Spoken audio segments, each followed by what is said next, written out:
Yorubawuyi. Me say no to one Nigerian.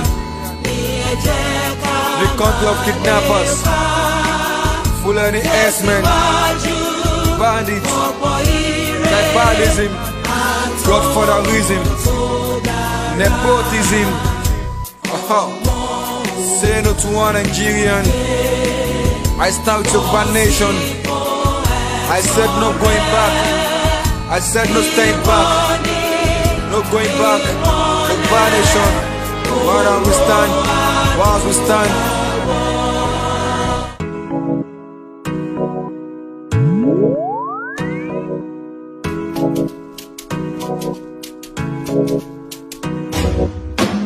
See the batty right there, Tony the low matter.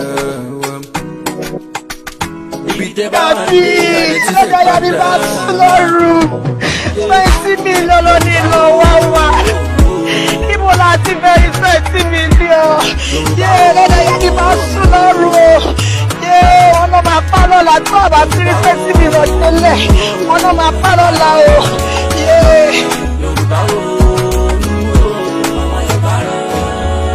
Bámúbámú ni mo yó, wọ́n kọrin bámúbámú ni mo yó.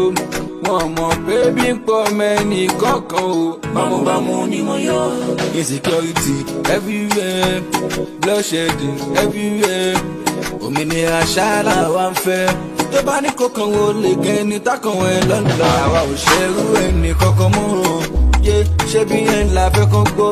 Yorùbá nation ẹ jẹ́ ká parapọ̀. Àìsí níbẹ̀ òun láì bá wọn sọ̀rọ̀. Àsìkò ti tó. Yorùbá nation ẹ jẹ́ ká parapọ̀. Àsìkò ti tó.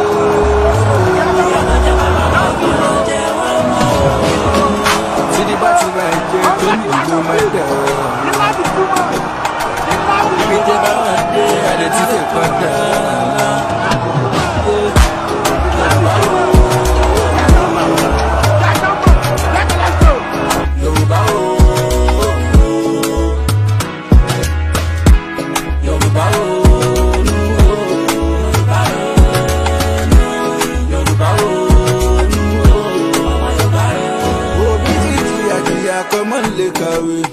Ọmọ kàwé kò wá ríṣẹ́ ohun ribiribi tẹ́ tún sọ pé ẹ máa ṣe ìyẹn gangan lẹ ò rí ṣe dáwọ́ bá mọ̀ bí tẹ́ ń kó hà lọ àwa ṣe tán ti padà dáwọ́ bá mọ̀ bí tẹ́ ń kó hà lọ yóò bá ṣe tán ti padà sílé o.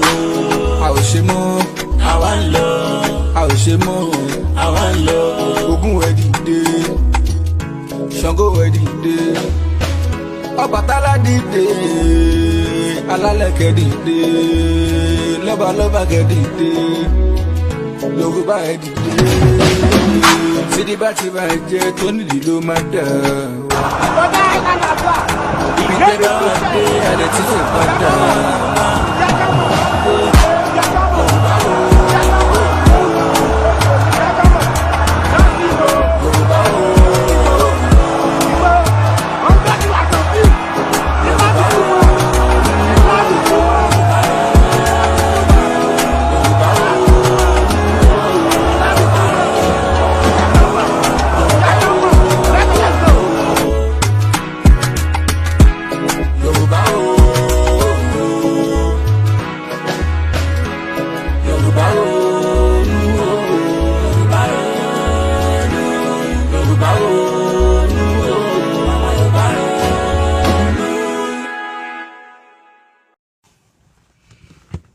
Ẹjọ́ ẹ̀yin tẹ́ bá rí fídíò yìí mo kí gbogbo yín àtẹ̀jẹ́ tún máa rí létà ẹni tó bá mọ MC Oluomo ẹjọ́ ẹ bá mi pe nọ́mbà MC Oluomo àwọn kan bá mi send fídíò yìí sí MC Oluomo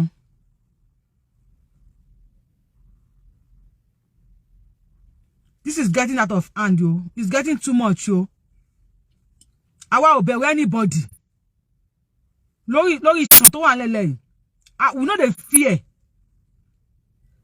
ilẹ̀ Yorùbá la respect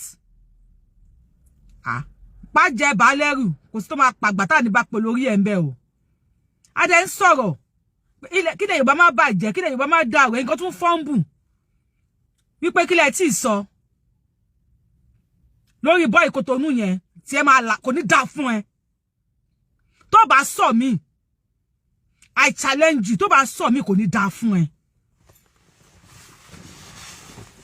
ó dàbí pé fraka yóò ti mọ yín lára lórí Facebook àbí ẹ máa jọkùnrin yẹn máa wà láyé yín ẹ ní ṣiṣẹ́ kẹ máa dẹkùn délé káàkiri kẹ máa wá obìnrin tó bá lówó lọ́wọ́ tẹ máa bá sùn tẹ máa lù ní jìbìtì tẹ máa fọwọ́ káàkiri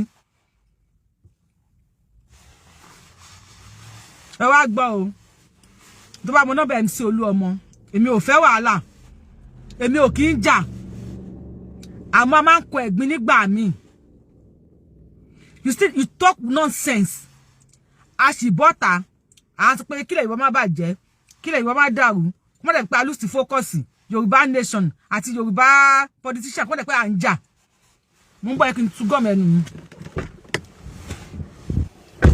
kó dẹ̀ pé Yorùbá nation àti Yorùbá politician wípé à ń jà à ń bára wa fa wàhálà I always preach peace keep peace reign wọ́n lọ sọ pé kí ló tí ì sọ ó máa sọ tójú bẹ́ẹ̀ lọ tó bá wá sọ kò ní dáa fún ẹ come out and say any nonsense káfọ́ ògbẹ́ lójú kí àwọn ọmọ Ìgbò lè bá ráyè lọ káfọ́ ògbẹ́ lójú kí àwọn ọmọ Haúsá lè bá ráyè lọ come out say nonsense mo bu fọ́ everything lójú ká bá lose focus ni wo àwọn kan máa lose focus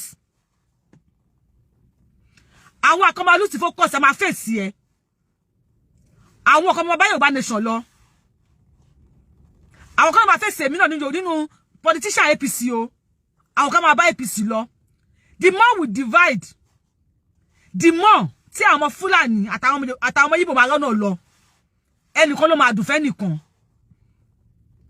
you are calling Sunday Igboho Sunday Kutonu you think you are fighting for MC Oluomo wo òun kó bá MC ni lọ́wọ́ fídíò tí MC sọ less èèyàn ló mọ̀ wípé MC náà ti sá lọ rí Kútọ́nù ó ní country tó súnmọ́ wa ẹni tá bá sùn tí la máa ń jagun pálù neighboring country tó súnmọ́ wa jù ó ní Kútọ́nù gbogbo àwọn tí wọ́n sá kúrò Nàìjíríà Kútọ́nù ni wọ́n gbà sá lọ MC bọ́ta ó ní èmi náà ti sá lọ sí Kútọ́nù rí you think MC is happy saying that outside he is not ó fún ma any trauma if you don't know look at him talking àwọn tí wọ́n ń pè mí ní tọ́gì kíní kan MC is not happy with what you are doing man MC is never happy with what you are doing fún ma ẹ̀gọ́ ní trauma now àmọ̀ pé MC ayé Nàdẹ́kò MC sá kúrò lé ńgbà yẹn ayé Jonathan MC sá lọ ńgbà yẹn wọ́n declare wanted wọ́n declare wọ́n ti tó máa declare Sunday ní anything lẹ́ni wọ́n ti declare MC bẹ́ẹ̀ náà rí tẹ́lẹ̀ unless the people know àwọn àìmọye èèyàn ò mọ̀ èmi Yorùbáwùyí èmi ò lè bọ́ tàṣọ̀bù nǹkan bẹ́ẹ̀ yẹn wípé ṣèbí MC Kútọ́ ní tẹ́tẹ́lẹ̀ ni but làákàyè lọ́mọ Yorùbá need kí ni wọ́n ń pè ní làákàyè làákàyè is where you protect your own people tarnishing Sunday Igboho's image òun tarnish image MC Oluomo náà ni ẹni tí òun pẹ́ MC ti kúta listen MC náà inú ẹ̀ ò dùn he came out and said nígbà kan ètò ń wá mi wọ́n declare mi wanted èmi náà sá lọ ó fẹ́ gbọ́ ìwọ tó ń bú Sunday Igboho lé tó lóò tí sọ nǹkan wá sí sọ mẹ́ni tó bá sọ mẹ́ni gbọ́ máa dà ìfàtì ni wàláì èmi Yorùbáwùyí máa dà ìfàtì tó bá ní mo lose focus máa gbà pé mo lose focus àìmọye èèyàn pé MC ti jẹ́ MC Kútọ́nù gbà kan yes MC was once MC Kútọ́nù he ran away to Kútọ́nù ó fún àwọn abọ́tọ̀ wá sọ you think he's happy saying that wọ́n pè mí ní look téèyàn bá ń sọ̀rọ̀ èmi ò fẹ́ wo ọ̀rọ̀ tẹ́nìyẹn so much mo fẹ́ wo body language ẹ̀ mo fẹ́ read ẹ̀ watching that video where MC Oluomo is talking I feel ashamed for him inú mi ò dùn sí bó ṣe ń sọ̀rọ̀ yẹn pé kíní kan I am not happy gbogbo yín ẹ wá mú ẹpọ̀n ẹ ṣẹpọ̀n làǹbàlàǹbà sórí Facebook you are just there to cash out on Sunday Igboho you are just there to cash out on MC Oluomo you don't love any one of them you don't like MC Oluomo neither do you like Sunday Igboho Remember, you've said a lot of things about MC Oluomo. You've said many things about Jagaban. You said many things about every one of them. All these APCs on Wolu, you said many things about them. Now, why Sunday bringing Sunday Igboho down? You cannot bring Sunday Igboho down. You can never. The more you drag Sunday Igboho, the more they drag MC Oluomo. Watch your back. Shoti beri lọ́wọ́ are. Abakiyare. Bóyá Abakiyare non pe. Mélòó làwọn Fúlàní bota wá drag Abakiyare despite Igboho tó jí. Ẹ̀yin moron olodo yìí. Olodo gullible follower. Most of you surrounding MC Oluomo, surrounding Baba Jagaban. Most ọ̀tá ni. Ọ̀tá pretending to be ọ̀rẹ́. Oni gbogbo yin 90% of our Baba Jagaban. Ọ̀tá Jagaban ni. Ọ̀tá ni.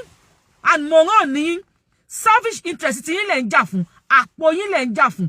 Kí lẹ máa rí jẹ níbi fracas lórí Facebook. Ó lẹ ń jà fún. I heard where you said Sunday Igboho you love MC because MC losses MC Omolong. You said Sunday Igboho Omolong. Sunday Igboho Omolong. Tó bá sọ̀rọ̀ lọ sọ̀rọ̀ bọ̀. En tó bá mọ àwọn gbólóhùn tí Sunday Igboho máa ń sọ nípa ọ̀rọ̀ Ọlọ́run kó bá mi kọ síbẹ̀. Sunday Igboho we say mo fi Ọlọ́run bá tó ní ẹ̀mí mi búra. If Sunday Igboho can believe pé Ọlọ́run ló ní ẹ̀mí un, Ọlọ́run ló tún fẹ́ mọ̀. You say Sunday Igboho is not a Muslim, neither is he a Christian. Nítorí pé Mùsùlùmí àti ẹ̀sìn Islam àti ẹ̀sìn Kristẹni ó ti panu Adébọ̀rẹ́. What said that? Wọ́n gbégún ní Mecca lọ́dún ní. Saudi gbégún. Wọ́n ṣe lọ́wọ́ ní Mecca. You daft people. Kí ló sọ mo ń bọ̀? Kí ló wí? Mi ò fẹ́ ṣiṣẹ́ yẹn jàre ó ti rẹ̀ mi àtàná mo ti kú òlé mo ń bọ̀. You guys are so daft. Saudi shall win. Kí lẹ rí ṣe sí? Because Sunday Igboho is not a Muslim, he's not a Christian now. Kò mọ Ọlọ́run nìyẹn. Who is Ọlọ́run? Who is Elédùmarè? Bíbélì sọ fún wa pé lakum dinukum waliyedini. Àbí? Ẹ ṣe tí mà ṣe tèmi. Àbí Al-Qur'an sọ fún wa pé lakum dinukum waliyedini. Ẹ ṣe tí kì ṣe tèmi. Who are you to judge Sunday Igboho? Pé kò mọ Ọlọ́run ọba. Who the hell are you? As a Islamite Nigeria in your own Islamic way, Jagidi Islamic way. That is the way you want to Islamize Nigeria. I am a Muslim to the core. Mi ò ní kẹ́lẹ́bọ má ṣẹbọ, mi ní kọ́lẹ́wò má ṣòro, mi ní kẹ́lẹ́gún má gbégún. He will always say, mo follow bá tó ní ẹ̀mí mi búra. What does he want him to believe in? Bíbélì sọ pé ẹnìkan ò lè dúró sí ọ̀dọ̀ bàbá láì ṣe pàṣẹ Elédùmarè. Fọ́kì pàṣẹ. Ìpàṣẹ kí ni? Ìgbà tí wọ́n kọ Bíbélì ṣé mi wà ńbẹ̀ ni. When the Bible was written, I was not there. Mo dé ni wọ́n gbé fún mi pé kò sí Bible sọ lélẹ́yìí o. Ẹnìkan ní Ọlọ́run ò ní gba ẹ̀sìn mi lọ́wọ́ anybody. Àyàfi ẹ̀sìn Islam. Mo dé ni Ọlọ́run sọ fún mi. I was not there when it was written. When it was written pé ẹ̀sìn Islam nìkan lẹ̀sìn, I was not there. We were brainwashed. We were just brainwashed. How will you believe pé Sunday Igboho ní wàdí jọ́nà síwájú ẹ̀? Why are you criticizing him? Èpè ó lè ń jà ìpẹ́nu yín ò ní kò. Ẹnu yín ò dẹ̀ kò. Èpè Lísàbí náà tó wá ń jà yẹn agbòǹgbò àkàlà. Ó ní gbogbo ẹni tó rẹ̀ ṣọ̀rẹ́ fúnlẹ̀ Yorùbá. Ẹ máa fi ojú wọn gún gini. Why are you dragging him? What the hell do you think you are? Àwọn ọmọ Yorùbá nation tó ń sunkún òtí sọ̀kan. Come on, bring it on. Bring it on. Ẹ ń tàn wá. Ẹ̀yin tá kíní kan. Ẹ Anytime ma preach fún wa, before somebody will condemn Sunday Igboho. Before somebody will condemn Sunday Igboho pé Sunday Igboho yìí o, kò kìí ṣe yan Ọlọ́run o, ẹlẹ́bọ ni. How do you know pé ẹlẹ́bọ ni Sunday Igboho? Only. You can't call him, no. You can't call him. Only. Ló máa mọ olè. Àjẹ́ ló máa mọ àjẹ́. Before you call me àjẹ́, èmi àti ẹ àtijọ́ pàdé ní meeting rí ni. Ó kò jẹ́ pé o ti sàsí mi, kò ràn mí.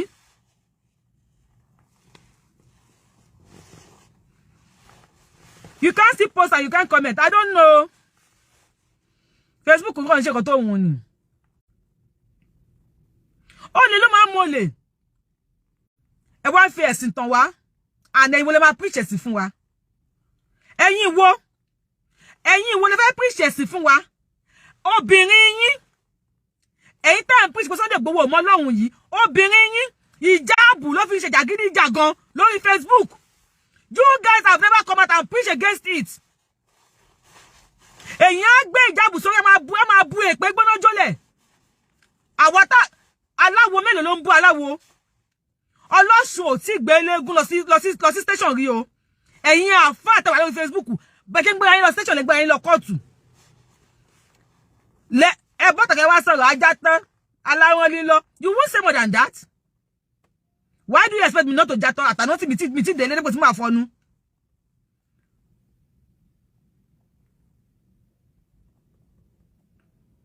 Ẹlẹ́yin ẹ̀ ń ṣe ẹ̀sìn. Mo ye court tẹ́ ti gbé yín lọ, ẹ̀yin shameless set of people yìí. Because Sunday Igboho kì í ṣe Muslim, kò kì í ṣe Christian, kò mọ Ọlọ́run. You guys are deceivers. Ẹlẹ́tàn ni. Àtijọ́ wo tí wọ́n ti ń bá orí, tí wọ́n ti ń bá ọrùn, tí wọ́n ti ń bá àtẹ́lẹsẹ̀. Babaláwo mélòó náà mú? Kí wọ́n tó mú babaláwo méjì, wọ́n ti mú àfáà àti pastor mẹ́wàá. Babaláwo kú sí Olùmágùn, ó kú sórí ìyàwó pastor.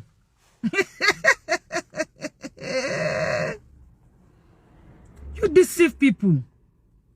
You deceive people.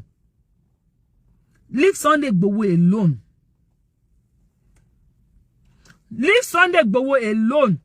And if you are ready to bring anything on, bring it on. Mo mọ̀ pé ọkùnrin ni ẹ́, bring it on. Obìnrin ni mí. Àwọn obìnrin yín mi ní dá wọn lóhùn. Because wọ́n what economy láti bá sọ̀rọ̀. Yeah, wọ́n lọ́rọ̀ lẹ́nu sọ.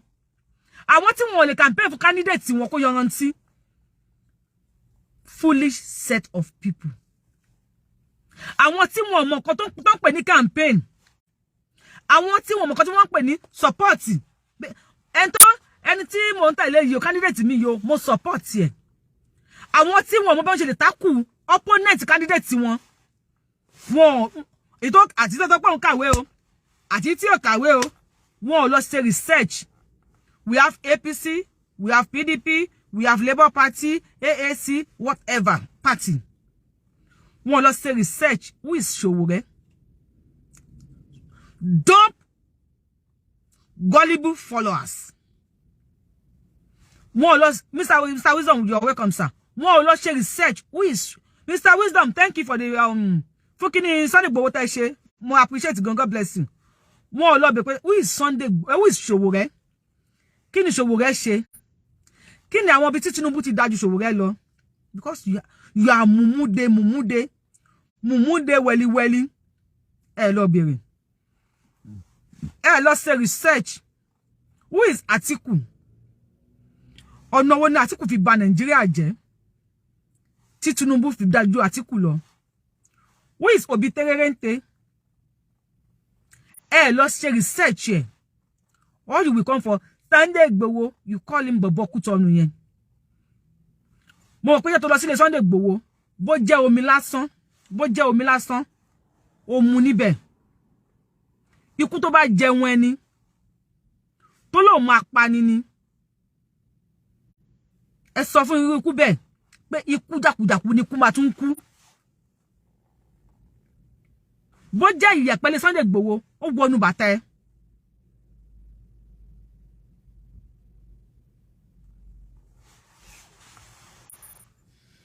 Sherry Jalili yẹn fi sílẹ̀. Àwọn Jalili, we know them. Bunch of àwọn wèrè. Àwọn alákatakítí ẹ̀sìn. We know them. They have been brainwashed. Àwọn bàbá wọn náà ẹranko làwọn bàbá wọn. Àwọn bàbá tiwa àfáà làwọn bàbá tiwa tí wọ́n ṣe ẹ̀sìn. Mo ń bọ̀.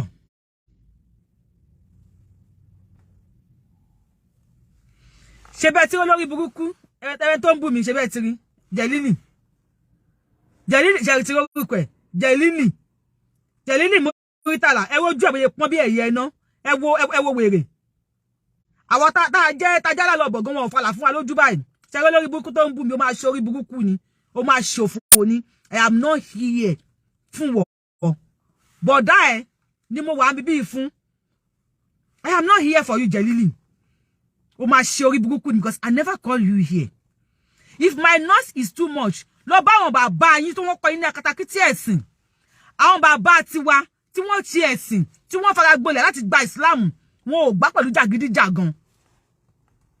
Oníjàgídíjàgan lẹ́yìn. Obìnrin jàgídíjàgan ni with hijab. You guys have never come out to come out against it. Wípé hijab ò ṣe kò tẹ́ máa fi ṣe èpè. How dare you call Christian where mi ò ní blame yín? Even your vice president has called Christian infidel. Ẹ pè àwọn Christian ní infidel. How dare you call them aláìnígbàgbọ́? Ìgbàgbọ́ orí burúkú wo lẹ́yìn ní tẹ́ ń gbéra yín lọ sí court.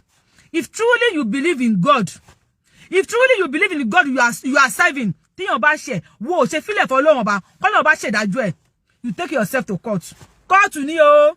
Any set gbéra yín lọ court. Ẹ fi Sunday Igboho sílẹ̀ o. Ẹ fi Sunday Igboho sílẹ̀. Ànábì Muhammad sallallahu alaihi wasallam náà sá kúrò nílé. And bá lè ṣe mọ̀ pé Sunday Igboho ní ogun.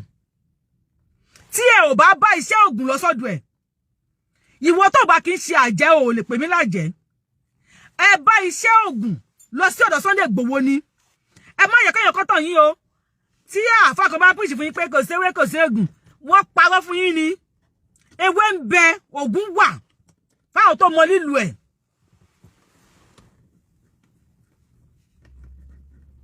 Yóò kìkì ní mọ́tò mi. Wọ́n máa ṣe wọlé tà. Ewé ń bẹ, ògùn wà. Fún àwọn tí wọ́n mọ lílù ẹ̀. Ẹ má yẹ kí sórí mi sílẹ̀. Ẹ má yẹ kí anybody nu wọ́n tọ̀ yín. Ẹ má yẹ kí wọ́n gbé yín mọ́ra. Ògùn lọ ṣe lọ́dọ̀ Sunday Igboho. I call Sunday Igboho and I ask him, ògùn lọ ṣe lọ́dọ̀ Sunday Igboho. Ṣé bá àfáà ni? Ẹ bá fakúlẹ̀ aláwọ̀ yín now. Why? Ẹ wá gbọ́ o. Ìlà kàmálà ẹ o. Ìlà ìkàmálà ẹ o. Tọ́wọ́ mi bá lè tẹ̀ ẹ́ ò dágun. Ìlà ìkàmálà ẹ o.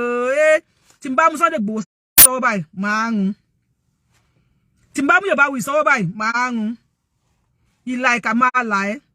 Ẹni tó fẹ́ là ní láìka. Are you sure? Wípé agbára ẹ máa ka. Ẹ yé preach violence. Ní ilẹ̀ Yorùbá, ẹ jẹ́ kí omi ilẹ̀ Yorùbá kó tó. Ẹ yé preach wàhálà. Ẹ yé preach violence. Kí ló ń ṣe yín? MC ò rán yín ṣẹ́ o.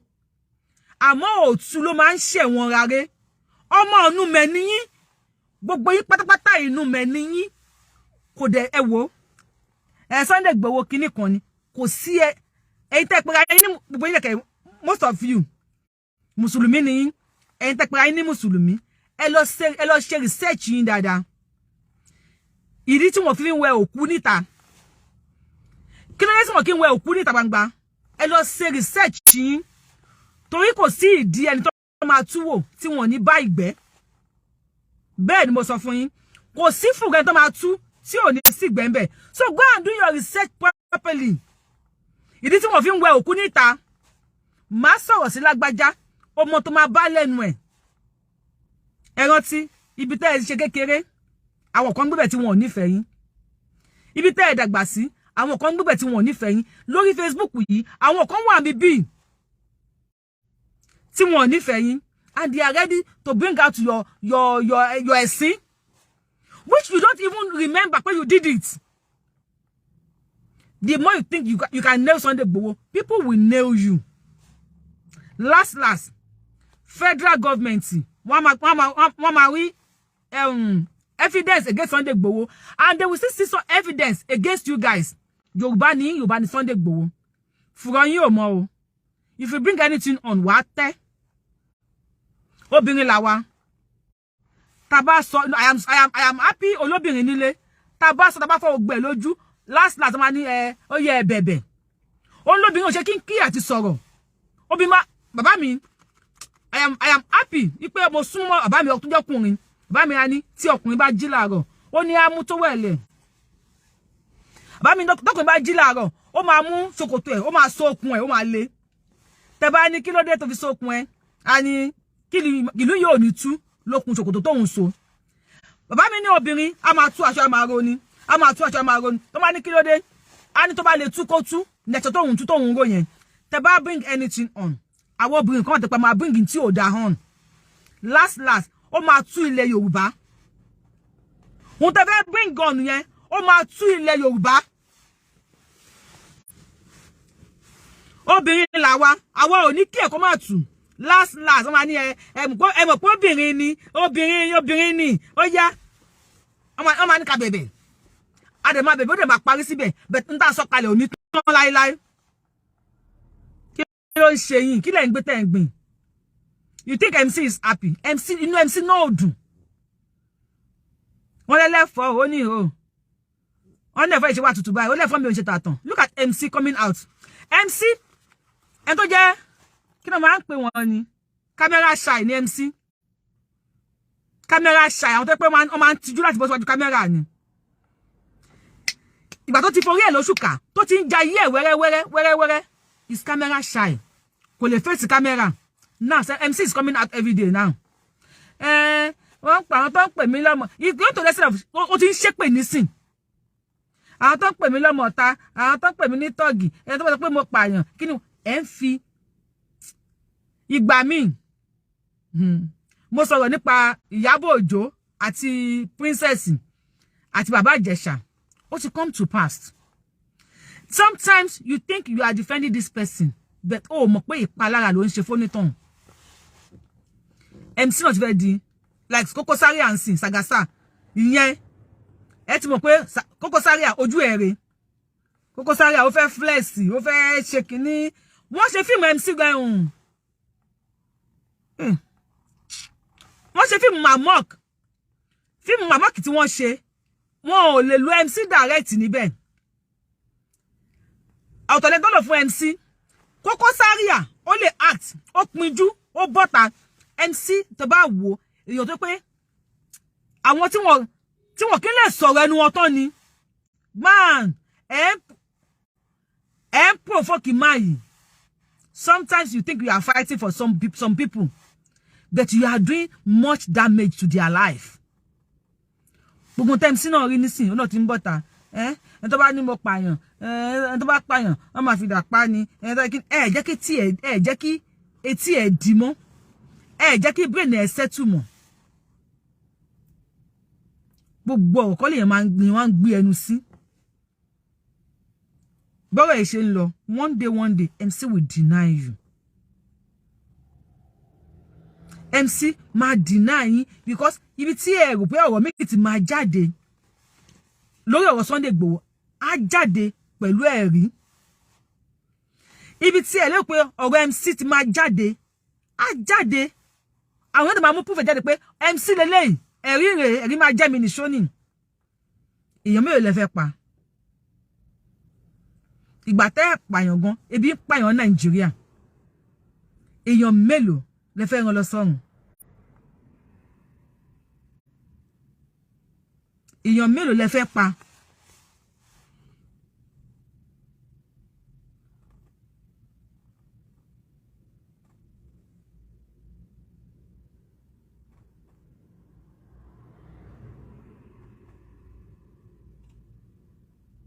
ẹ jẹ́ mò ń bọ̀.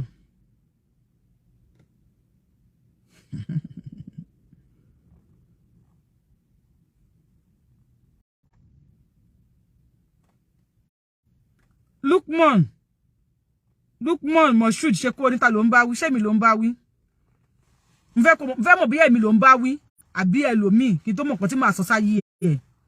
I don't give a fuck. Bẹ́ ṣe ń bá lọ yìí. Àwọn kan máa oh no ni mo bá mi bí pé who should go and sleep. Let me help me ask him. Kí tó mọ̀ pé tí máa sọ lórí ọ̀rọ̀ ẹ̀.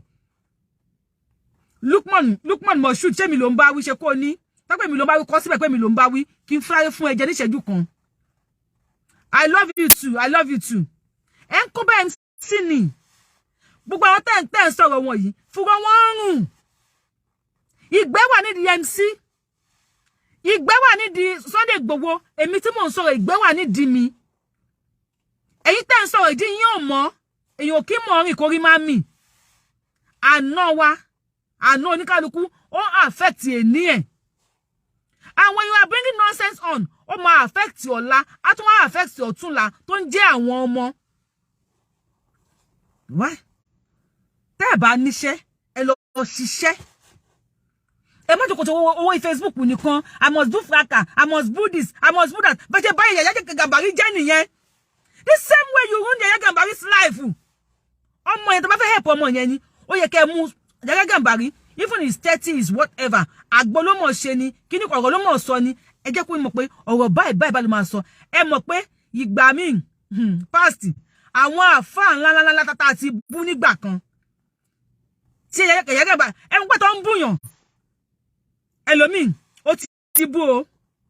Èmi ló bá wí báyẹn. Tọ́. Ọlọ́run. Wọ́n ṣà wọlá pẹ́ nìyí. Mò ń jà fún Islam ni. Mi ò dẹ̀ ṣe tó ní mo ṣe yìí. Ọlọ́run mo ṣà san lẹ́san. Ẹ̀san ń bọ̀. Ẹ̀san yẹn máa san onítọ̀hún. Ẹyẹ ìbáyé àwọn èèyàn jẹ́. Ẹyẹ ìbáyé ilẹ̀ Yorùbá jẹ́. And most yín ọmọ Fúlàní ni yín. With your name. People are going deep into your matter, oh. If you don't know. Your generation, you be Fulani. People are going deep and deeper into your matter. Then they give us your matter. But the mean oti adopted Yoruba. You have been adopted. Nile Yoruba. So I don't want to say more Fulani here. Please. Enough is enough. Ìhàlẹ̀ tó halẹ̀ lórí kíní yẹn, ìhàlẹ̀ yẹn gbèsè ẹ̀gbẹ́ kan o. Gbé sí ẹ̀gbẹ́ kan, má jẹ́ kí ìhàlẹ̀ yẹn kó tún jáde mọ́.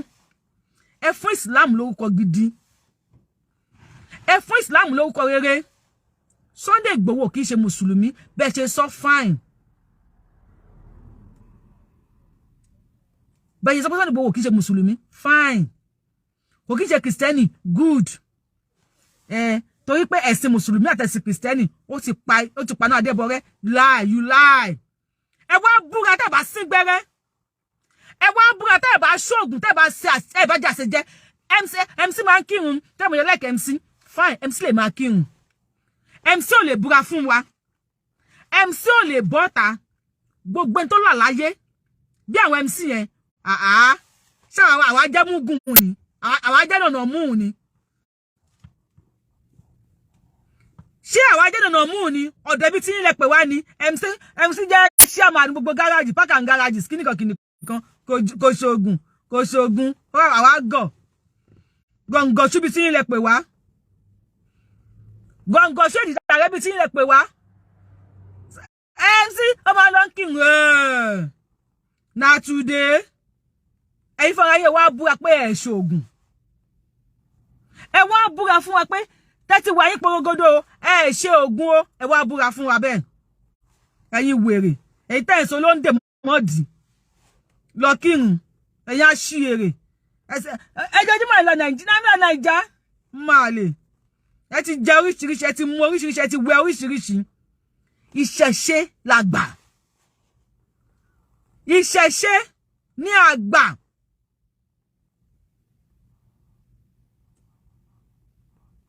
God bless you, darling. Ìṣẹ̀ṣe làgbà. Ẹ ti gbé nǹkan mi. Ẹ ti mi MC sọ fún mi pé òun ò mi nǹkan. Sunday Igboho lè bọ́tà sọ fún mi pé òun ò mi nǹkan. MC lòun ò sí gbẹ́rẹ́. Ó kọ́ sáré bọ́tà sọ fún mi pé wàláì mi sí gbẹ́rẹ́ rí. Màá ní kó ńlẹ̀ irọ́ yẹn kò nílẹ̀ ni èyí fara yín ṣe oògùn ẹ̀kọ́ lẹ́kọ̀ọ́ lẹ́kọ̀ọ́ ẹ̀kọ́ kọlà ẹ̀ ń ṣe oògùn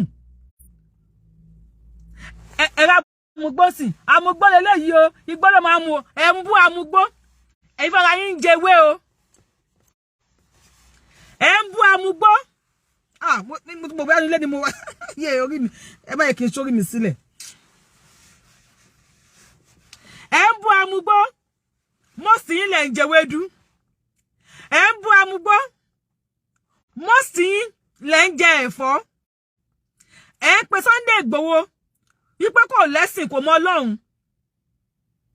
ẹ̀ ń màgùn mu o lúbúlúbú orí ọlọ ẹ̀ ń lò ìtúbà lè sọ pé irọ́ ni mò ń pa ẹ bọ́ síta ìwọ tó ní Sunday Igboho pé kò lẹ́sìn tó pé kò ń jẹ mùsùlùmí kò jẹ kírísítẹ́nì bọ́ síta kò wá búra kò fi ayé gbogbo tó náà bá fún ẹ tó mí àti tí ò mí wá fi búra ẹ̀yin wèrè oníṣíríkù yìí ẹ̀yin àfáà oníṣíríkù gbogbo yín lè ṣe ṣíríkù gbogbo yín lè ṣe bọ ẹ̀yin gbéra yín lọ sí kóòtù lójoojúmọ́ ẹlẹ́ẹ̀ṣẹ̀ bọ irọ́ lẹ pa oníṣíríkù ní gbogbo yín lè ṣe bọ gbogbo yín pátá ní Sunday Igboho fún ní nǹkan àtọ́lá gbogbo yín lè jàṣẹ jẹ́ sọ́dọ̀ Sunday Igboho ẹ má tàn wá o ẹ má tàn wá mùsùlùmí náà wà náà dẹ̀ ń kírun ẹ pé à ń borí bàtẹ̀ ló jáàbù à ń borí à lè lò jáàbù bí gẹ́gẹ́ tí àgbàgbàgà tí wá ṣe mọ àtó à lè lò jáàbù à ń borí níwọ̀n bàtẹ̀ ń kírun ti wa àmọ́ gbogbo wa la ní jẹ́ kó tó ẹ babaláwo àwùsù wà ní Amẹ́ríkà má yẹ kí ẹ kọ́kọ́ tán ẹ o tó bá fẹ́ dífá tó bá fẹ́ bẹ̀rẹ̀ tó bá fẹ́ yẹ nǹkan wò níbi bíi àwọn kan gbé ifá wọn láti Nàìjíríà wá sí Amẹ́ríkà bíbí ni tí wọ́n máa já ọ̀pẹ̀lẹ̀ wọ́n á yẹ nǹkan wò fún ẹ níbi bíi babaláwo wà l'Amẹ́ríkà má yẹ kán tán ẹ o wọ́n ń ṣoògùn ní Nàìjíríà wọ́n tún ń ṣe l'Amẹ́ríkà ibi tó ti ń bọ Ògún kò jìnnà sọ́dọ̀ mi kò jìnnà síbi tí mo wà yìí níbi tí wọ́n ti ń bọ orí mi ò hàn mo dáre orí mi ò hàn ẹ máa gbà bẹ́ẹ̀ náà ẹ máa wo scarf mi ibi tí wọ́n ti ń bọ Ògún l'Amẹ́ríkà wọ́n ń bọ Ògún kò jìnnà síbi bíi máyẹ̀ kan tán ẹ o dira bó o dira ikú pa ẹ́ dira MC dira irọ́ ni mo rètí jù láyé mi mo rètí kẹ́ máa pa irọ́ fún mi kó bí a mo gọ̀ MC control the whole Lagos state mọ iye tó ti sọ́bà tẹ́wọ́ mọ́ọ̀dì lọ́dún dọ̀bálẹ̀ fún MC àwọn alátọ́lá onígbètùgbètù tó ti lọ bá MC gbogbo Ọlọ́run la gbójúlé o kí ni mo mọ̀ mi mọ̀ kan lẹ́yìn alukurani mi ni mo gbójúlé bíbélì mi ni mo fẹ̀yìntì àti kíni bàbá mi tó máa ń mi woro yẹn ó ti tán èmi tí mo wà mi ò ní nǹkan kan mi dẹ̀ mọ̀ anything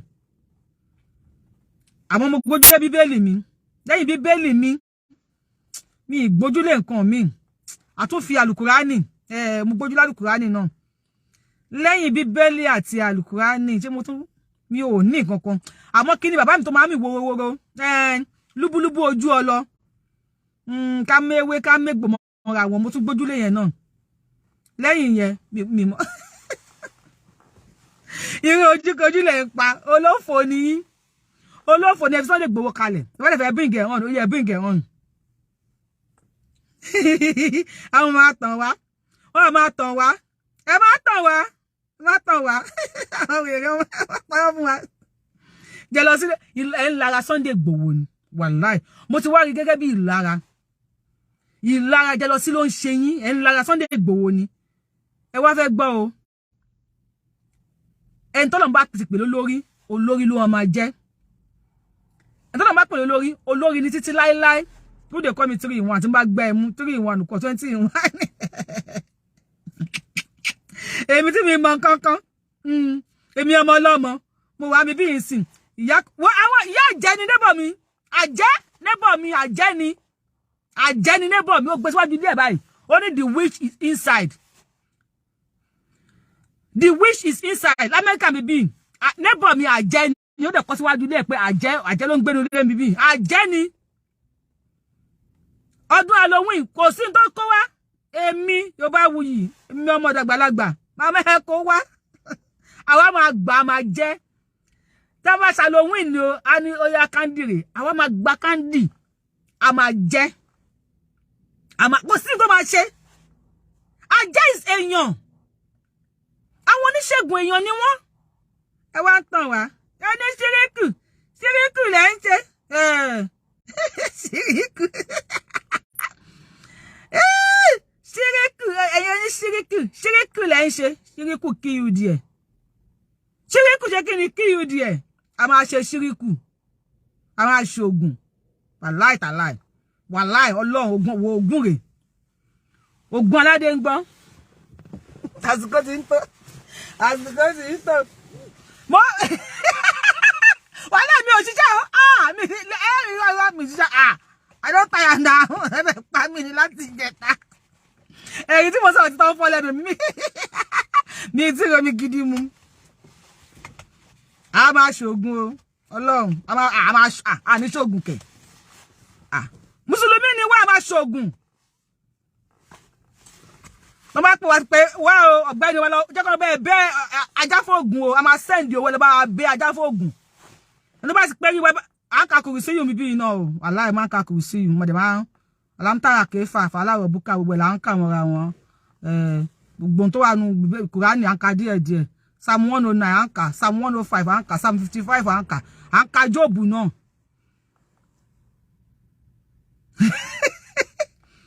Ẹ fẹ́ gbọ́. Tí ẹ bá yàwó àwọn ní bá bẹ́ ajá sógun fún o. Ẹ bá bẹ́ ajá sógun fún. Ó ti wá ti là o. Inú ọ̀pọ̀ èèyàn lẹ́rìn báyìí. Èmi tí mi mọ̀ ọkàn. Àwọn tó bá ṣe wèrè.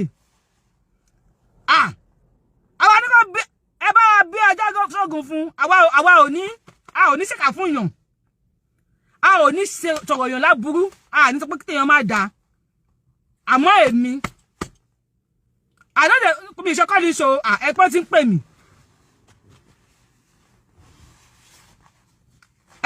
MC wà ní New York. Ó yá. Where is he? Ọlá MC wà ní New York. Ó yá mo fẹ́ lọ rí MC. I want to see him. Tani fans mi tó sọ pé MC is in New York. Yeah, call my number after this show. Let me see MC. Yes, I want to see MC. You should just tell all these people they should stop this nonsense. Send my ẹ bá mi ju ẹ pè mí lẹ́yìn ètò. I want to see him. You should call these people. Ẹ bí máa ṣe ń sọ̀rọ̀ tó ń ṣe báyìí pé wọ́n pè mí ní talk. The man is not even happy. You should caution them. Where am I? I'm in New York. Call my number. I am in New York. I will go and see him. Pàjẹ́ bàálẹ́rù kò sí máa pọ̀ pàtàkì bá pọ̀ lórí ẹ̀ ń bẹ̀. Mo ń lọ bá mi ò lọ bá fún pé mo fẹ́ lọ ṣe níkà. So no lè gbé kà fún tó bá gbé kà fún mi máa forí ara ẹ̀ gbé ni. Yes o, àwa ò lóògùn. Àwa ò ní kankan. Mọ̀ bí kankan. Mẹ́ni kankan. Kì í ṣe kankan. Àwa gbà fọ́lọ́run látara Ànábì Muhammad sallallahu alaihi wasallam. A gbà pé Jésù Kristi òjíṣẹ́ Ọlọ́run ni. Ògún Ṣàngó Èṣù Irúnmọlẹ̀ Ọya ọba àtàlà ọba àtàsọ ọba takuntakun lóde ìrànjẹ. Alámọ̀ tí mo rí bàbá mi alámọ̀ tí ń torí ẹni tí ò sùn ọ̀ṣẹ́ àgbà pé ó wà. Àgbà pé àwọn ìyá mi ajíbọ́lẹ̀ ẹ̀dánwò ọ̀rọ̀ tó ń gbénu lédì tó ń kún yùmùyùmù. Àwọn mọ̀ pé àwọn ẹgbẹ́ ayé ẹgbẹ́ ọ̀run àwọn èmèrè àwọn àbíkú wọn àwọn àǹtí mi a mọ̀ pé wọ́n wà. Àwọn ọmọ mi ń di ọ̀gẹ̀dẹ̀ àwọn àgbà pé wọ́n wà. Tiwa ni wípé àwa ò ní nǹkan kan. Ṣùgbọ́n a ní má kọlù mí má bà tèmi jẹ́. Ẹ pa mọ́lẹ̀. Àwọn tèmi ní ẹ̀pẹ́. A ní ẹ pa mọ́lẹ̀. Ẹ má brainwash wa. Ẹ má ṣe báyìí. Ẹ fi wá lẹ̀. Ẹ tó fẹ́ ṣe sàlámù ẹni kó kí wákàtí 5 ẹ̀ kó pé gbérégbéré. Kó ké sáfírì àti wítìrì kó fi parí ẹ̀. Ẹ tó fẹ́ ṣe Christian ẹni kó lọ sí church. Kó lọ sí church kó lọ ṣàdúrà ní church. Jésù yé títí ayé ẹ̀rù ikú kò bá mi mọ́. Jésù yé títí ayé ẹ̀rù ikú kò bá mi mọ́. Ó kú nítorí mi gbẹ̀gbẹ̀ ó jìyà nítorí mi gbẹ̀gbẹ̀ àfúnládé agún lọ́pọ̀lọpọ̀. Jésù yé títí ayé ẹ̀rù ikú kò bá mi mọ́. La tansana, la tansana, la tansa, la tansana, la tansana, la tansana. Mo jẹ́rìí pé Ọlọ́run mi.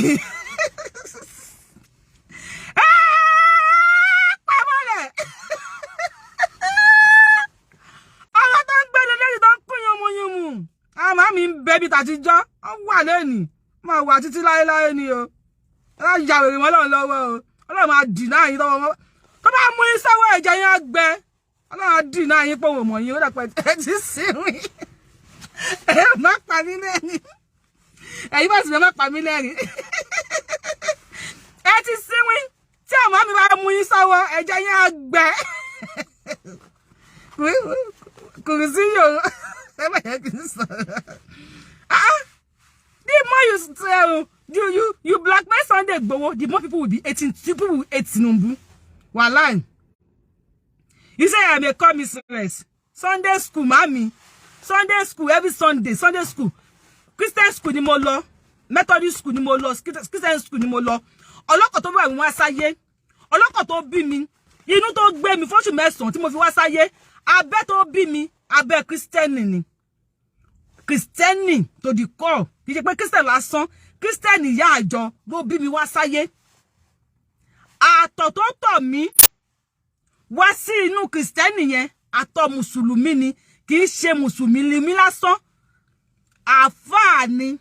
Aláàjì ni. Ibi tí wọ́n bí mi sí. Ilé agbolé eléégún nísàlẹ̀ Èkó. Lọ́dọ̀ àwọn bàbá Rashidi eléwé ọmọ ni wọ́n bí mi sí. Ibi tí wọ́n ti tọ́ mi ọ̀tọ̀. Ìlú tó jẹ́ pé bóyá tóbi tó ọ̀nà méjì ló wọnú ẹ̀. Níbi tí ẹ bọ́ ayé àwọn bàbá Buhari ọlọ́tọ̀. Níbi tí ẹ bọ́ kì sí. What the hell are you telling me? Tale beton. Tale ń pa wá fún. Wọ́n dẹ̀ gbogbo kò. Ani kò lóògùn gbérí ọdẹ. Wọ́n ní gbérí tó so mọ́ di gbérí yẹn fake ni. Ó lọ bá Sálísù ní gangan. Wọ́n yìnbọn jọ yẹn o. Kò lóògùn. Àmọ́ wọ́n yìnbọn. Ó dẹ̀ lọ, ó bọ̀. Yorùbá, èpè ahólẹ̀ ń jà. Èpè líṣàbí agbo. Ẹni kò sóògùn. Líṣàbí agbogbo àkàlà. Èpè ọ̀kan ló ṣẹ́ láti jọ yìí. Èpè yẹn sì ń yan ìran Yorùbá dè ní. Ṣé Bíbélì ló fi ṣépè yẹn? Ṣé Kùránì ló lò? Ẹ yé tanra yín. Ẹ má tanra yín o. Àwa ò lóògùn o. Àwa ò dẹ̀ kí n ṣe Mùsùlùmí. I am not a Muslim. I am not a Christian. I am not oníṣẹ̀ṣe. I am a free thinker. I am a Muslim. Torí Kùránì sọ pé iná dínà ìdàláì alìsìlámù. Iná dínà ìdàláì alìsìlámù. Ìsìlámù nìkan lọ́nà. Láṣẹ sí mi. Ẹni Ọlọ́run nígbà lọ́wọ́ ẹ̀. Kùránì sọ fún wa pé làkún dínùkún wàlìyẹ̀dínì. Èwo la fẹ́ gbàgbọ́ ńbẹ̀. Bíbélì ni Jésù nìkan lòtítọ́ àti ìyè. Kò sẹ́ni tó lè wá sọ́dọ̀ bàbá bí kì í ṣe pé pàṣẹ Jésù Kristi. Ẹ dira o. Ẹ dira. Ìtumọ̀ Ọ̀rúnmìlà. Ọ̀run ló mẹni tó máa là. Ọ̀run ló mọ ẹni tó máa là. Ọmọ ìyá mi dira o. Ayé yìí kò ṣe dúró wò o. Dira o. Sunday Igboho olóògùn. Àwọn battalion bẹ́yẹ sọ náà lọ attack ilé Sunday Igboho. Ẹ wá ní Sunday Igboho sá. Wàláhì gbogbo tó lọ attack ilé Sunday Igboho yẹ kan pa wọ́n ni. Bẹ́ẹ̀ analyze kíní kan. Sunday Igboho olóògùn. Èmi gbà bẹ́ẹ̀. Gbégi tó so mọ́ di fake ni. Mo fara mọ́ bẹ́ẹ̀ fún yín. Àmọ́ èèyàn battalion wọ́n lọ attack ilé èèyàn kan. Wọ́n gbébọn lọ. Wọ́n gbé machine gun. Ẹ mọ̀ kan tó ń pè ní battalion. Battalion èèyàn lọ attack ilé èèyàn kan. Ọmọ Aládìkún wá sá lọ. Bẹ́ẹ̀ ṣe lọ sá lọ ni o. Ó sá lọ. Ẹ̀yà àfá yẹ ẹ pa. Ṣége irọ́ bàtí yín jẹ́. Kákù lára Ọlọ́run sọ náà Kùránì. Ó ní kẹ́ bẹ̀rù Ọlọ́run. Ẹ bẹ̀rù Ọlọ́run. Àfá kan bọ́ta. Ó ní Sunday Igboho fi ọwọ́ kó ìfun ẹ̀. Láti bíbí dékútọ̀nù. Àfá ẹ bèrè lọ́wọ́ yín. For how long ni ikùn èèyàn lè ṣí kalẹ̀ tí atẹ́gùn máa fi fẹ́ sí? 5-10 minutes tó ní tọ̀hún bá ti jọ lọ́hùn ní pé onítọ̀hún ní nǹkan ni tó wá kiri láti Nàìjíríà pẹ̀lú ìfún ayé àfáyẹ parọ́ ẹ̀kọ́ sí lọ ẹ̀kọ́ sí dànù ẹ̀kọ́ sí òṣì ẹ̀kọ́ sí orí yín lọ tó wá fi kó ìfún dání ìfún láti Nàìjíríà lọ sí Kútọ̀dẹ̀dẹ̀ ní kò lóògùn òṣì ń ṣe yín ọ̀la òṣì ń ṣe yín wọn ò lè la ìfún yín kíkù sí kó gbé ìfún yẹn dání dúró wọn ò bí yín kú àwọn sáré kakúlẹ̀ aláwọ̀ fún yín ni kúníwà aláwù àádú ọlọ́bàá káwọn bàbá ẹ lọ awo lọ awo yín máa sáré lọ kíákíá before 4 o'clock kan ti bò yín mọ́lẹ̀ awo yín ti lọ àwọn ológun àmọ́ aláṣírí Ọlọ́run àṣírí Elédùmarè àṣírí Elédùmarè they can lie for heaven irọ́ burúkú ó fọwọ́ kọ́yìn fún ẹni gbérí tó sọ mọ́ọ̀dì gbérí fẹ́ẹ̀kì ní Sunday Igboho sọ mọ́ọ̀dì Sunday Igboho sọ gbérí fẹ́ẹ̀kì ó sọ mọ́ọ̀dì ó dẹ̀ fọwọ́ kọ́yìn fún ẹwọ ọ̀rọ̀ wèrè tẹ́ ń sọ ó dẹ̀ fọwọ́ kọ́yìn fún láti Nàìjíríà lọ sí Kútọ̀nù Sunday Igboho wá èèyàn bàtálíọ̀n àtàkì ilé ẹ̀ wọn ò dẹ̀ rí mú gbogbo àwọn tí wọ́n àtàkì ilé ẹ̀ ó yẹ kí wọ́n pa wọ́n ni how did he escape láàrin èyí battalion ẹgbẹ́bọn lọ ẹgbà mọ́tàǹkì ẹgbà wò lọ iná sọ̀rọ̀ iná ẹ̀kọ́ gbogbo nǹkan lọ and he escaped pẹ̀lú Sunday Igboho jẹ́ ọmọ Amẹ́ríkà ni ẹ̀rí hush puppy God bless America God bless Yoruba land God bless America ẹ̀rí America ẹ̀rí hush puppy ẹ̀rí pọ́npá wọn ò pa America ṣe máa lo ọpọlọ hush puppy ṣe hush puppy na hush puppy Mr. Ramon America ṣe máa lo ọpọlọ ẹ̀ wọ́n ní báwo ni jẹ́sẹ̀ ṣe ọgbéyàwó ẹ̀ lọ àwọn fúnra náà jáyàwó ẹ̀ kalẹ̀ olórí ibu ni tí ẹ̀ bá ní kí ẹ máa treat ọ̀rọ̀ yín láti èní the next year ẹ tún pológbò ẹ̀yin wèrè tó bá yẹ pé bíbí ìlú yẹ kán sùn yín ni ẹ pa animal innocent animal ẹ pa innocent animal ológbò tí ò ṣẹ̀yìn tí ò ròyìn ẹ pa ológbò ẹ gbádùn aláì kí ni mo sọ fún yín wàhálà ẹ gbádùn àlàáfíà thank you àlàáfíà ò tó yín ẹ ní àlàáfíà ẹ pa ológbò ẹ lọ lé Sunday Igboho ìsìláàmù nation làwa fẹ́ o ìsìláàmù nation mo ti ní gbàgbé ìsìláàmù nation ni wọ́n fẹ́ ẹ ní gbádùn a máa jẹ nǹkan ẹ̀yin màmí àjẹsẹ wa mi bí a máa jẹ nǹkan anything jẹ ebu we go chop am o ẹ tún gbọ́lọ́gbọ̀ lọ yí wèrè ẹbí ẹni Sunday Igboho ológun then how do you believe pé Sunday Igboho ló di ológbò àbí máa gbà mí lórí gírí ẹni Sunday Igboho ológun then how on earth ẹ ṣe believe pé Sunday Igboho ló di ológbò kò lóògùn ó dẹ̀ di ológbò wèrè tí ń ṣe yí wà láì wèrè gidi wèrè tó ní nonsense wèrè tó ní nonsense wèrè yín sì wọjà wèrè oní nonsense ló ń ṣe yín ó dológbò kò lóògùn ó dẹ̀ dológbò ọmọ ìyá mẹ́rin kan tán ẹ̀ ò dira o dira tó bá dira ikú pa ẹ́ di kí mo sọ fún ẹ di ara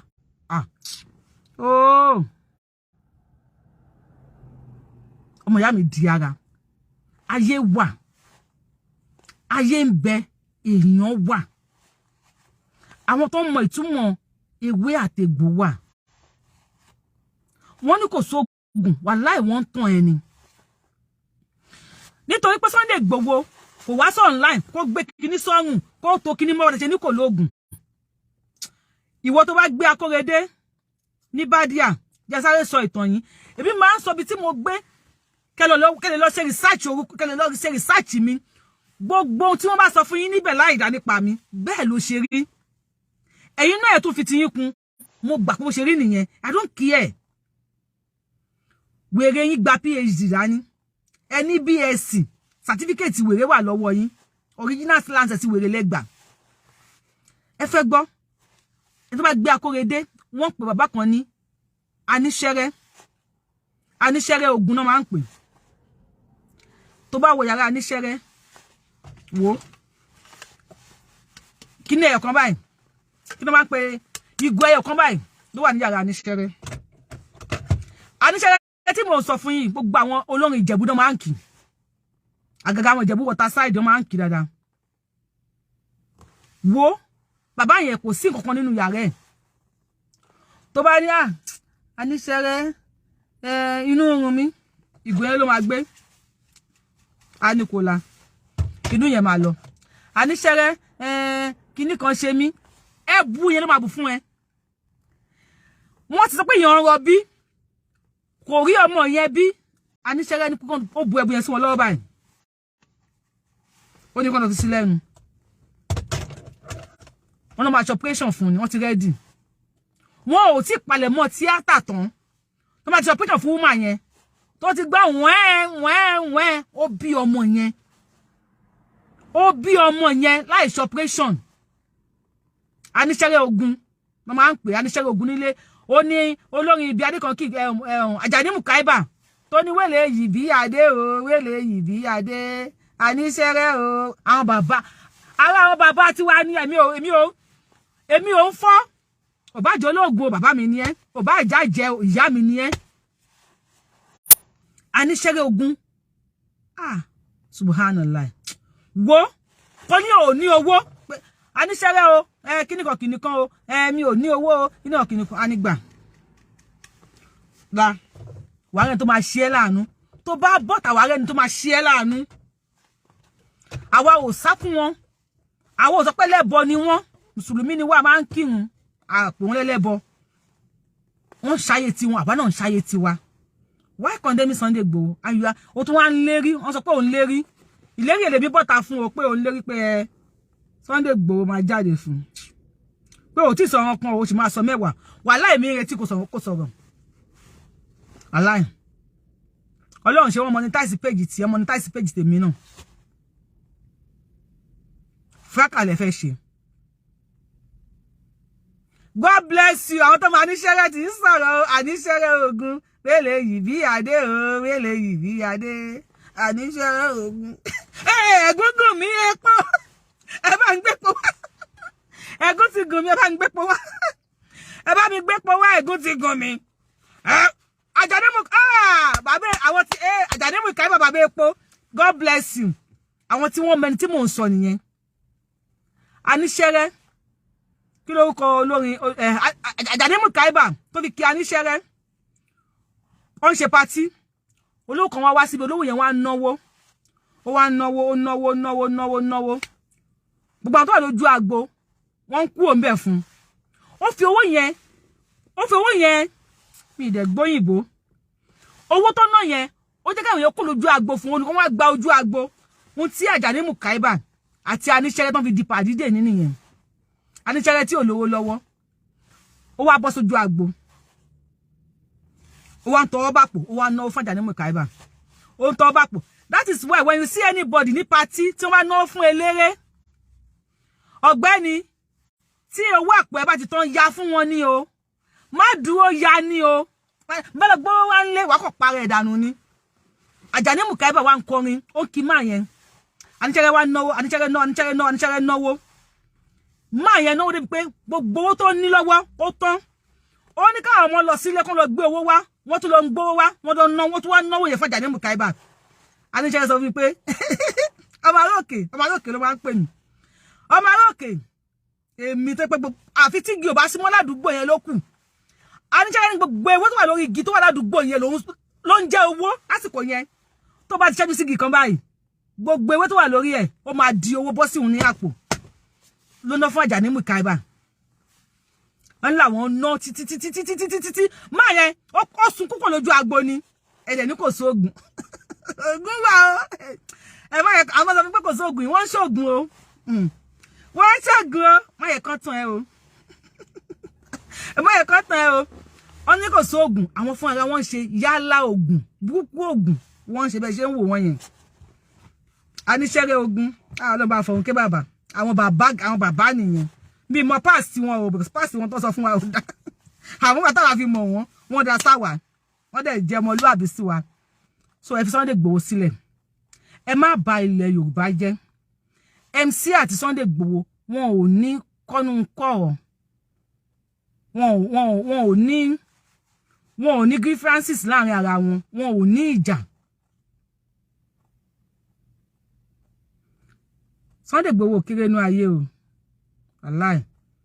wàláì Sunday Igboho tí Nàìjíríà bá dá ni èmi àti yín àní sákò Nàìjíríà ẹ sákò lè wá ń ṣọmọ ọ̀dọ́ bíbí yìí ni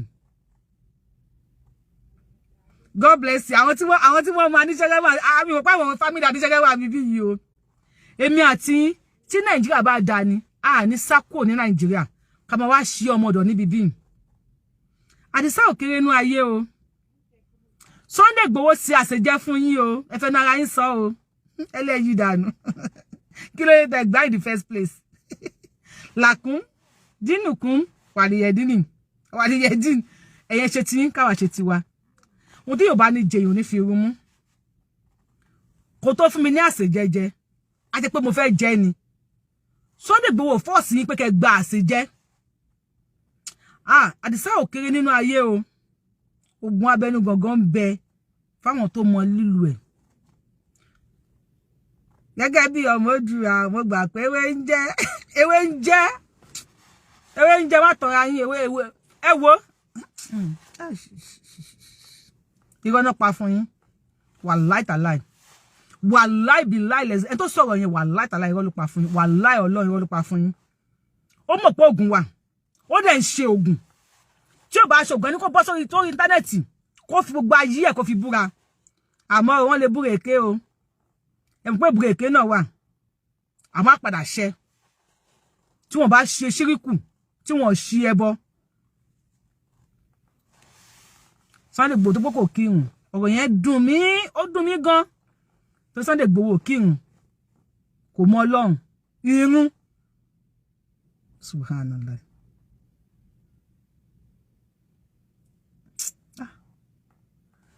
ẹ wo ẹ má kéèyàn kan feel less of yourself if anybody is telling you pé tó pé ò kì í ṣe mùsùlùmí tó pé ò kì í ṣe Christian wípé ò mọ Ọlọ́run ẹ sọ fún nítòun pé ṣíìpù tó gbé bíbélì wá sí Nàìjíríà ṣíìpù tí wọ́n fi gbé àlùkùránì wá sí Nàìjíríà ṣíìpù yẹn wọ́n fi gbé ògógóró wá sí Nàìjíríà yes if anybody bá sọ fún yín wípé kò sí oògùn tó bá kì í ṣe mùsùlùmí kì í ṣe Christian ò kì í ṣe èèyàn Ọlọ́run sọ fún pé ṣíìpù ọkọ̀ tó gbé Bible wá sí Nàìjíríà tó gbé kùránì wá sí Nàìjíríà ọkọ̀ yẹn ló gbé ògógóró wá sí Nàìjíríà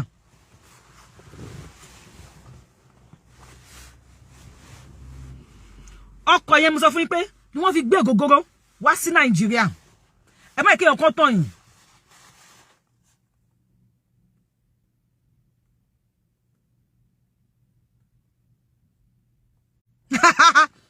àwọn stars mi ni má dira ikú pa ẹ́ má dira ikú pa ẹ́ wo ẹgbẹ̀rún kùrìsíyù kò rán gìrì o ẹgbẹ̀rún kùrìsíyù kò rán gìrì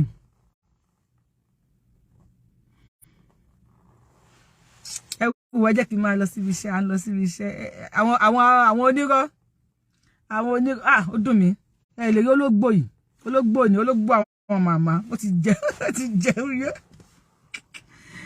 wo ìwọ obìnrin tó ń wá ọmọ don't let anybody tell you wípé kò má ṣe àjò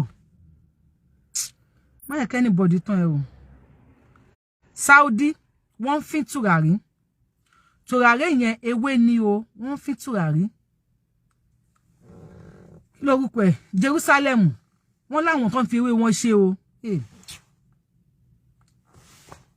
Yorùbá kí ló ta àgọ̀ Ọlọ́run má jẹ́ àgọ̀ má yẹ kí sọ pé àgọ̀ ẹ bá yẹ sọ pé àgọ̀ Ọlọ́run má yẹ kí àgọ̀ ogun wà ogun abẹnú gọ̀ǹgọ̀ ogun Sunday Igboho kéré nú ayé náà ogun wà o Aya kan tan yo. Aya ke kan tan. Kò sógun. O ti bá mi tó ti ń jẹ ni. Wallahi tallahi. Tó bá bá níbi tó ti ń jẹ wọ́n á sọ fún ẹ pé báyìí ni. Ọlọ́run ló dá ayé àtọ̀run, Ọlọ́run ló déwé àtegbò. Ọlọ́run ló dá àwọn àjẹ́. Ayé Ànábì wo.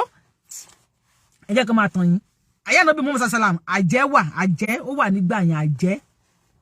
Àwọn màámi wà. Ọ̀gbẹ́ni mo ti ń bọ̀ jẹ́ ká máa lọ. Tá bá ti gbalẹ̀ Yorùbá, tó bá ti fẹ́ jẹ anything nílẹ̀ Yorùbá máa fògùn búra. Àwọn kò fẹ́ àfẹ́ wèrè, má kó ṣìwà. Tó bá jẹ anything nílẹ̀ Yorùbá wá fọ́ wá. Ó máa fògùn búra. Tó bá lè fẹ́ fògùn búra, bu omi wá láti lé omi, bu omi báyìí. Sọ pé omi yìí o. Ìjọ́ tó bá ti mu omi, tó bá lè ti kó wa jẹ, kó mi gbé ẹ lọ. Omi ló máa rú ẹ lọ. Minister fògùn búra. Ẹ jẹ́ wá lọ bí iṣẹ́. Anthony MC wà ní mi de fẹ́ polówó ẹ̀jì o because they say ave le gbo lọ́wọ́ MC ni èmi ò yo ebi ò pa mi ọmọ ọ̀dọ̀ le mi o mi ṣe ọmọ ọ̀dọ̀ mi ọmọ chef gbegbe to so de dalamba jolombo 2 hours 5 hours gidi kan àwọn ṣe 90 hours lọ́sẹ̀ tó bá ka a ma ṣe 40 hours for another 40 hours ó jẹ́ 80 hours a ma ṣe lọ́sẹ̀ kan a ṣe 80 hours lọ́sẹ̀ kan kí ló kàn wá àwọn tọrọ jẹ́ o ayé bí ó pa wá àwa kò lára àwọn obìnrin ọkùn àjókòó sórí Facebook ìrọ̀ náà ni na lie kẹ́mísì lè bá fún wọn ní brown envelope ní ẹ jẹ́ wa ló dàbọ̀ wọ́n tẹ̀ ti flag ni mo kàn ń sọ̀rọ̀ ní o wàhálà àwọn ti flag ni wàhálà àwọn ti flag ni mo kàn ń sọ̀rọ̀ ní ẹ wo wàhálà àwọn ti flag ni kí ló tán flag ni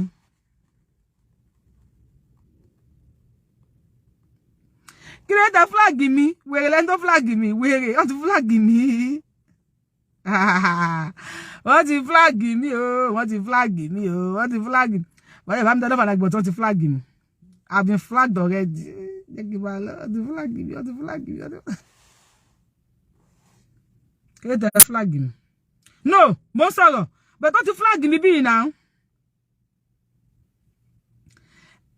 ẹ bá mi tẹ́lẹ̀ fàlàgbé but ẹ bá mi tẹ comment ó yẹ kán flag mi ẹ bá wa sọ fẹ́ MC kó pa àwọn ajẹ́ lórí Facebook kán ṣe mẹ̀dọ̀ kán wálé we are all Yoruba people Yoruba ni gbogbo wa ẹ wálé ẹ yé ṣe bí olórí burúkú ọmọdé tó ń lo mọ́tò èmi mo ní mọ́tò yìí wọ́n ní àwọn chain tí mo lò wọ́n ní mo máa ń ya ni ẹ mọ̀ bí mo ya mọ́tò náà ọya chain l'Amẹ́ríkà wèrè tí ẹlẹ́lòmíì mọ́tò náà mo bí mo ya mọ́tò náà ni ẹ mọ̀ kankan ẹ kì máa lọ́wọ́ kí waste data yín ọdún mo go to work iṣẹ́ lóògùn ṣẹ́ ká ẹ ò kájọ máa rìn ìdòwú mo ti rí látẹ̀kan I know say you never comment mo ní máa yóò ti comment iṣẹ́ lóògùn ṣẹ́ kọ́ iṣẹ́ lóògùn ṣẹ́ ni you don't see my face this face never sleep o ẹ̀rẹ́nu mi ẹ wò torí pé mo sọ ẹ̀rẹ́nu wéye dry torí ẹni tó ṣe ń jábọ́ lẹ́nu mi ẹ bóyá dry tó pé mi sùn you are hearing me wàhálà àmì ẹ̀bọ ni mo fẹ́ ṣe àmì ẹ̀bọ wàhálà mi ṣì ń bọ̀ o mo ṣì ń bọ̀ tí n bá ti kúrò ní ibi iṣẹ́ tí mò ń lọ yìí bóyá 2 hours mo sáré lọ bá wọn mi ìfẹ́ ṣe bẹ̀tẹ̀ pé èèyàn ń disturb mi má ti ṣe tán mo ń bọ̀ you say I should take time and rest mo máa ń rest but àwọn yòókù mọ̀ pé mo máa ń rest ni mo máa ń rest that mouth which mouth wálé diamond tí máa fún yín ní kó lórí ẹ̀yin ò tí ẹ mọ́jú mouth lọ tí ẹ jẹ́ máa ló dà I love you guys ẹ ṣògùn ẹ dira o ẹ ka kùrùsí yín ẹ ka bible yín dáadáa ẹ ka kùrùsí yín dáadáa àmọ́ ẹ dira ẹ dira o àwọn ajínigbé òṣèré o àwọn ajínipa òṣèré o àtèmi àti yín a ní ṣìrìn ní bọ́ sọ́wọ́ wọn. Ní bọ́ sọ́wọ́ wọn. Má ṣògùn pé àbí kó má bẹ̀rẹ̀ Ọlọ́run kíní kan sí ọ̀wọ̀. Ẹ jẹ́ kó mọ lọ́wọ́ ó lọ ọ̀wọ̀ ṣọ̀wọ̀. Ibi tí bóyá òun drive ni àwọn kidnapper wà níwájú kó tó débi tí wọ́n wà mọ́tò ẹ̀ máa bàjẹ́. Kó tó débi tí wọ́n wà mọ́tò ẹ̀ máa bàjẹ́. Bóyá òun lọ bí kan ni kíní kan ìgbé àgbọ̀n ẹ̀. Àmì o wọ́n ní mi ní ṣiṣẹ́ o mi ní ṣiṣẹ́ máa agbára Ọlọ́run. Ìgbé abẹ́ wa máa yàgbẹ́ sí wa máa yàgbẹ́ ni kò ṣe sára kò jù bẹ́ẹ̀ lẹ́yẹ kí n máa lọ. Fídíò rẹ̀ yìí. Ẹ tẹ́ ń ṣàdúrà fún mi ẹ ṣé mo dúpẹ́ God bless you God bless you. Wọ́n ní epo is not 300 naira in Nigeria. Wàhálà ti dàbí crayfish báyìí. Àmì Jésù. Wọ́n ní epo is 300 naira ṣé lóòótọ́ ní Nigeria. Fuel ṣé diesel 300 naira lé ní diesel. Wo má dira ikú pa ẹ́. Àmì o Yorùbá nation will be the best nation. Mo kí ẹ̀yin tó wà lórí YouTube tẹ́ kí n bá mi tẹ thumb up. Kí nǹkan tí mo ṣe fún yín jọ̀kan báyìí. Èmi àti yín máa pàdé máa ṣàlàyé fún mi. Ẹ wo show mi ẹ ní comment. Èmi àti yín á pàdé jọ̀kan bá máa pàdé. Tí mo ṣe fún yín ẹ máa ṣàlàyé fún mi. Ẹ̀yin tẹ́ kí n share fídíò mi náà. Èmi àti yín á pàdé jọ̀kan. Ohun tí mo ṣe fún yín wàláì ni mo sọ. Mo búra èmi àti yín á pàdé jọ̀kan ẹ máa ṣàlàyé fún mi. Epo is not 400 per litre. Ẹ dákun mi lè fẹ́ gà sí generator. Èyí ẹ̀dẹ̀ ní ká kíní kan but sọ̀rọ̀ nípa epo o. Ohun tí wọ́n ń pè ní pé èèyàn ń jà fún ẹ̀sìn. Ànábì Muhammad sallallahu alaihi wasallam. Ànábì jà fún ẹ̀. Ohun tí wọ́n pè ní pé èèyàn ń jà fún ẹ̀sìn ni pé bí epo ṣe di 400 yìí ẹ gbé Kùránì ẹ kóòtù àlùkùránì ẹ bọ́ta ẹ kóòtù àlùkùránì. Ọlọ́run sọ nínú ayáyá àlùkùránì pé ìbádà àwùsù bíi láì mí náà ṣe tán ní ìrọ̀jímì bísímìláì ràmọ́ọ̀nì ìrọ̀yìmí. Ọlọ́run ọba sọ pé ẹ̀yin àfáà Buhari o tẹ́ ń fowó kún epo lánàtù láyì bọ́lọ̀ ṣe máa àlákà yín rèé o ẹ bọ́ta ẹ sọ fáwọn Buhari bọ́lọ̀ ṣe máa àlákà wọn bí wọ́n ṣe ń fi ara ní mẹ̀kúnnù. Ohun tí Ànábì sọ nípa ìjẹ́ olórí. Ohun tí Àlùkùránì sọ nípa pípa olórí burúkú tó bá ń fi ara ní mẹ̀kúnnù. Ẹ bọ́ta ẹ ṣe wáàsí ẹ̀. Àwọn àfáà gidi àwọn àfáà dáadáa àwọn àfáà lálùbáríkà àwọn bàbá tiwa wọ́n ń ṣe wáàsí. Now we get money this generator ẹ lè pa mí. Wọ́n ń ṣe wáàsí gidi àwọn bàbá àlùbáríkà àwọn ṣéwù gidi wọ́n ń ṣe wáàsí gidi. Ẹ ṣe wáàsí kí ló yẹ tepo wọn. Kí ló yẹ tí ìjọba Buhari tó ń fi ara ní mẹ̀kúnnù. Ẹ ṣe wáàsí ẹ sọ̀rọ̀ Ọlọ́run ẹ fọ̀rọ̀ Ọlọ́run bọ́ àwọn olórí yín. Ọlọ́run ní ká má challenge olórí. Allah Ànábì wọn sasala àwọn sàbẹ̀ challenge ẹ̀. Wọ́n béèrè ọ̀rọ̀ lọ́wọ́ ẹ̀. Wọ́n sọ pálapàla fún wa. Ẹ wo ẹ̀yin ọmọ ìyá mi. I love you. I love me. I love me. Ẹ ṣé o. Thank you for the stickers. Ẹ ṣé. Thank you for the stars. Ọlọ́run bá mi ràn yín lọ́wọ́. Ẹ ṣé. God bless you. Chop kiss. Dàbọ̀ ẹ ṣé. Ẹ jẹ́ máa lọ. Ẹ wo. Ọmọ àlè ni mi ò ṣiṣẹ́ mo fẹ́ lọ sùn ẹ má pa mí. Dàbọ̀. Kí ni o